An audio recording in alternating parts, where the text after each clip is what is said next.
राधे कृष्ण। आप सभी को पुरुषोत्तम मास महात्म्य अध्याय 23।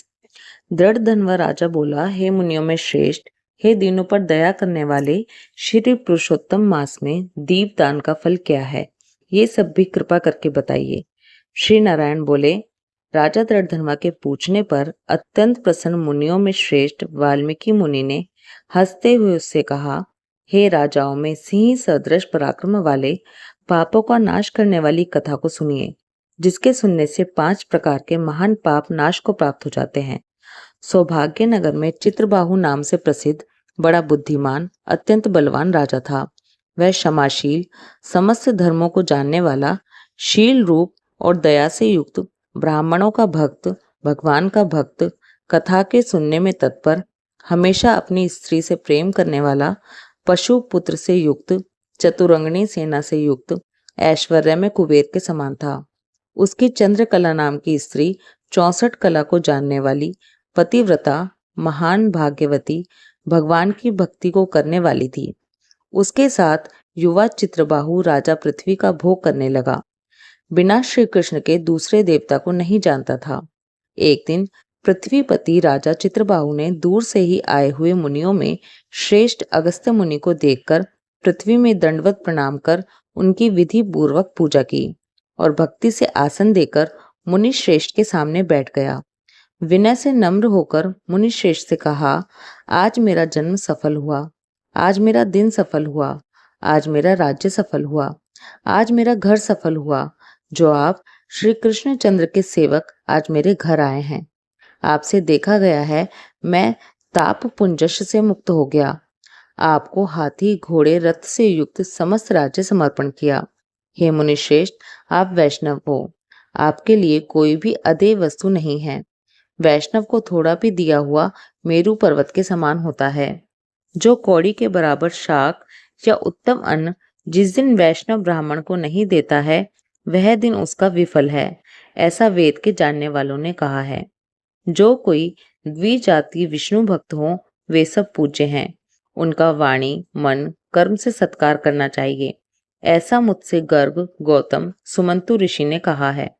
जब तक सूर्य उदय नहीं होता है, तभी तक तारागण की प्रभा रहती है। जब तक वैष्णव ब्राह्मण नहीं आता है, तभी तक दूसरे ब्राह्मण कहे गए हैं। अगस्त्य मुनि बोले, हे चित्रबाहु, हे राजन, इस समय तुम धन्य हो। ये सब प्रजा धन्य है जो तुम वैष्णवों की रक्षा करते हो। जो राज्य वैष्णव का नहीं हो, उसके राज्य में वास नहीं करना। शून्य वन में वास करना अच्छा है, लेकिन बिना वैष्णव के राज्य में रहना अच्छा नहीं है। जिस प्रकार नेत्रहीन शरीर, पतिहीन स्त्री, बिना पढ़ा हुआ ब्राह्मण निंदनीय है, वैसे ही वैष्णव रहित देश भी निंदनीय है। जैसे दांत के बिना हाथी, पंख के बिना पक्षी, दशमी विद्या द्वादशी कही गई है, वैसे ही वैष्णव रहित देश है। जैसे कुशा रहित संध्या, तिलहीन तर्पण वृत्ति के लिए देवता की सेवा है, वैसे ही वैष्णव रहित देश कहा गया है। जैसे केशों को धारण करने वाली विधवा स्त्री स्नान रहित व्रत ब्राह्मणी में गमन करने वाला शूद्र है, वैसे ही बिना वैष्णव का राष्ट्र निंदनीय है। जो श्री कृष्ण चंद्र के चरणों का आश्रय करने वाला है, सत्पुरुषों से राजा कहा गया है, उसका राष्ट्र हमेशा वृद्धि को प्राप्त होता है और उसकी प्रजा सुखी होती है। हे राजन, जो मैंने तुमको देखा इसलिए मेरी दृष्टि सफल हुई। भगवत भक्त आपके साथ बात करने से आज मेरी वाणी सफल हुई। मेरी आज्ञा से ये राज्य तुमको करना चाहिए। मैंने इस राज्य में तुमको प्रतिष्ठित किया। तुम्हारा कल्याण हो। अब मैं जाऊंगा। इस प्रकार कहकर जाने की इच्छा करने वाले श्रेष्ठ मुनि अगस्त्य को चित्रबाहु राजा की पतिव्रता स्त्री ने परम भक्ति के साथ प्रणाम किया। तब अगस्त्य मुनि बोले, तू सदा सौभाग्यवती हो और भक्ति से पति की सेवा कर। श्री गोपी जन के वल्लभ श्री कृष्ण चंद्र में तेरी सदा भक्ति हो। इस प्रकार आशीर्वाद देते हुए अगस्त्य ऋषि से विनय पूर्वक सिर नवाकर और अंजलि बांधकर चित्रबाहु राजा ने फिर कहा, यह विपुल लक्ष्मी कैसे हुई? निष्कंटक राज्य कैसे हुआ? ये मेरी स्त्री इतनी पतिव्रता कैसे हुई? और मैंने कौन सा पुण्य किया था? ये सब मेरे से आप कहिए। मैं आपकी शरण में आया हूँ। आप हाथ में स्थित दर्पण के समान सब कुछ जानते हो।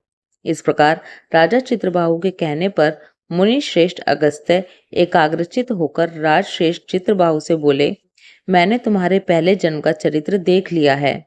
इतिहास के सहित प्राचीन उस चरित्र को बताता हूँ। सुंदर चमत्कारपुर में शूद्र जाति में जीव हिंसा करने में तत्पर मणिग्रीव कामधारी तुम हुए। सो तुम नास्तिक, दुष्ट चरित्र वाले, दूसरे की स्त्री को हरण करने वाले, कृतघ्न, दुर्विनीत, शिष्टाचार से रहित हुए।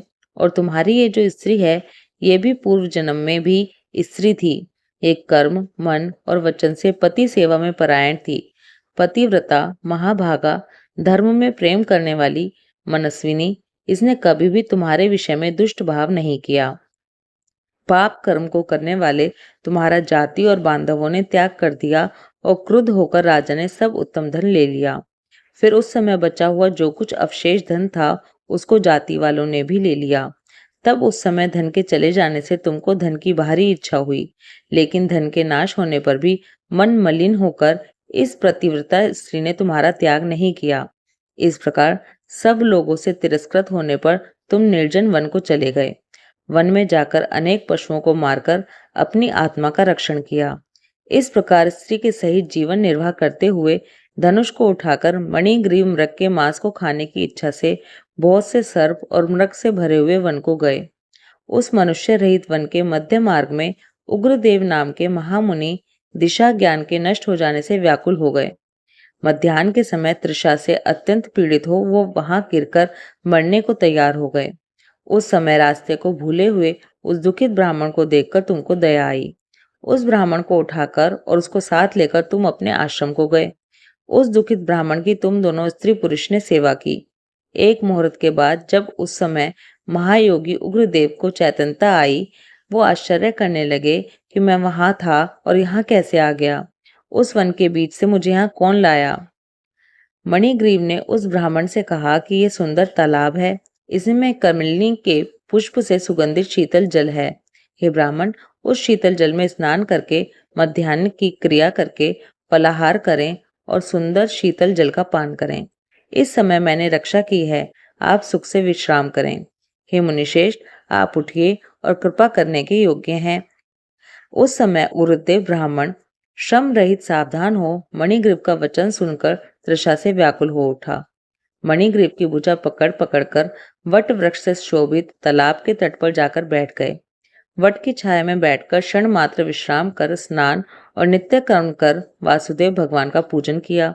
देवता पितरों को तर्पण कर सुंदर शीतल जल को पान कर उग्रदेव ब्राह्मण शीघ्र ही वट के मूल भाग में आकर बैठ गया।